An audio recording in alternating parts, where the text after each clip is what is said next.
Hello Mark, I'm Lisa Li Xingyun. My student number is S07410008. I'm a freshman in NCUE. My major is English. Today's speech title is The Disgusting Case to Act Right Now on Climate Change by Greta Thunberg. When I was about 8 years old, I was heard about something called climate change or global warming. Apparently, that was something humans have created by our way of living.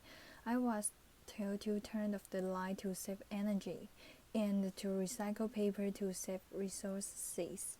I remember thinking that it was very strange that humans, who are an animal species among others, could be capable of changing the Earth's climate. Because if we were, and if it was really happening, we couldn't be talking about anything else. As soon as you turn on the TV, everything would be about that. Headlines, radio, newspapers, you would never read or hear about anything else. As if there was the war going on, but no one ever talked about it. If burning fossil fuels was so bad that it threatened our every existence, how could we just continue like before? Why were there no restrictions? Why wasn't they made illegal? To me, that did not add up. It was too unreal. So when I was 11, I became ill. I fell into desperation. I stopped talking and I stopped eating. In 2 months, I lost about 10 kilos of weight. Later on, I was diagnosed with Asperger's syndrome, OCD, and selective mutism. That basically means I only speak when I think it's necessary. Now it's one of those moments. A plus. For those of us who are on the spectrum, almost everything is black or white. We aren't very good at lying, and we usually don't enjoy participating in this social game that the rest of you seem so fond of. Laughter. I think in many ways that we autistic are the normal ones, and the rest of the people are pretty strange. Laughter. Especially when it comes to the sustainability crisis, where everyone keeps saying climate change is an essential threat and the most important issue of all, and yet that just carried on like before. I don't understand that, because if the emissions have to stop, then we must stop the emissions. To me, that is black or white. There are no gray areas when it comes to survival. Either we go down as the civilization or we don't. We have to change. Rich countries like Sweden need to start reducing emissions by at least 15% every year, and that is so that we can stay below 2-degree warming target. Yet, the IPCC have recently demonstrated aiming instead for 1 degree Celsius would significantly reduce the climate impact, but we can only imagine what that means for reducing emissions. You would think that the media and every one of our leaders would be talking about nothing else, but they never even mentioned it. Nor does anyone ever mention the greenhouse gases already locked in the system, nor that air pollution is hiding the warming so that when we stop burning fossil fuels, we already have an actual level of warming perhaps as high as 0.5 to 1.1 degrees Celsius. Furthermore, does hardly anyone speak about the fact that we are in the midst of the sixth mass extinction, with up to 200 species going extinct every single day. That the extinction rate today is between 1,000 and 10,000 times higher than what is seen as normal. Nor does hardly anyone ever speak about the aspect of equity or climate justice, clearly stated everywhere in the Paris Agreement, which is absolutely necessary to make it work on the global scale. That means that rich countries need to go down to zero emissions within 6 to 12 years with today's emission speed. And that is so that people in poor countries can have a chance to heighten their standard of living by building some of the infrastructure that we have already built, such as roads, schools, hospitals, clean drinking water, electricity, and so on. Because how we can expect countries like India or Nigeria to care about the climate crisis if we who already have everything don't care even a second about it or our actual commitment to the Paris Agreement. So, why are we not reducing our emissions? Why are they in fact still increasing? Are we not only causing the mass extinctions? Are we evil? No, of course not.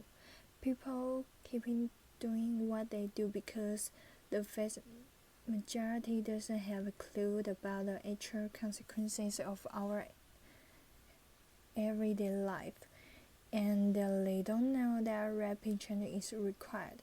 We all think we know, and we don't think everybody knows, but we don't, because how could we?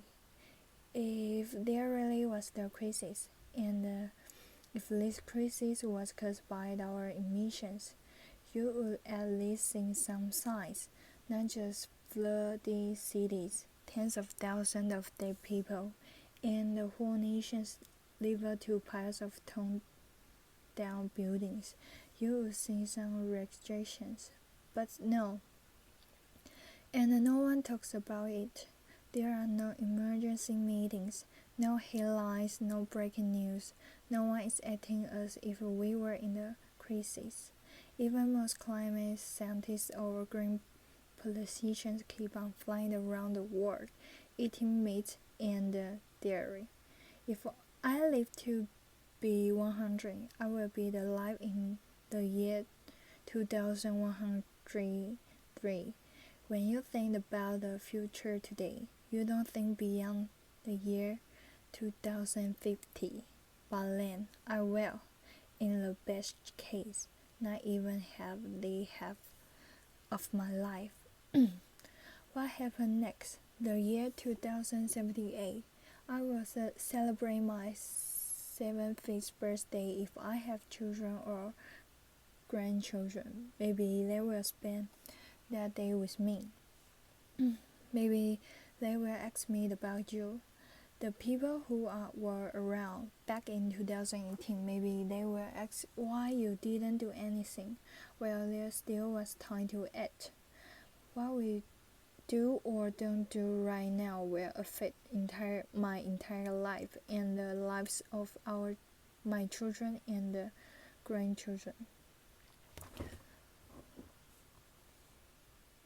What we do or don't do right now, me and my generation can undo in the future. So when school started in August of this year, I decided that this was enough. I sat myself down on the ground outside the Swedish parliament. I swore strike for the climate. Some people say that I should be in school instead. Some people say that I should study to become a climate scientist so that I can solve the climate crisis. But the climate crisis has already been solved. We already have all the facts and the solution. All we have to do is to wake up and change. And why should I be studying for the future that soon will be no more, when no one is doing anything whatsoever to save that future? And what is the point of learning facts in the school system when the most important facts given by the funny science of that same school system? Killing means nothing to do our politicians and our society. Some people say that Sweden is just a small country, and that it doesn't matter what we do. But I think that if the few children can get headlines all over the world just by not coming to school for the few weeks, imagine what we could all do together if you wanted to. A plus. Now, we are almost at the end of my talk, and this is where people usually start talking about hope.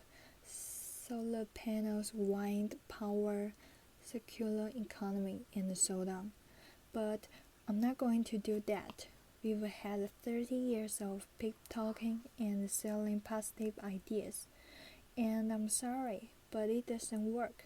Because if they would have, the emissions would have gone down by now. They haven't. And yes, we do need hope. Of course we do. But the one thing we need more than hope is action. Once we start to act, hope is everywhere. So instead of looking for hope, look for action. Then, and only then, hope will come. Today, we use 100 million barrels of oil every single day. There are no politics to change that. There are no rules to keep that oil in the ground. So we don't save the world by playing by the rules, because the rules have to be changed. Everything needs to change, and it has to start today. Thank you. Applause.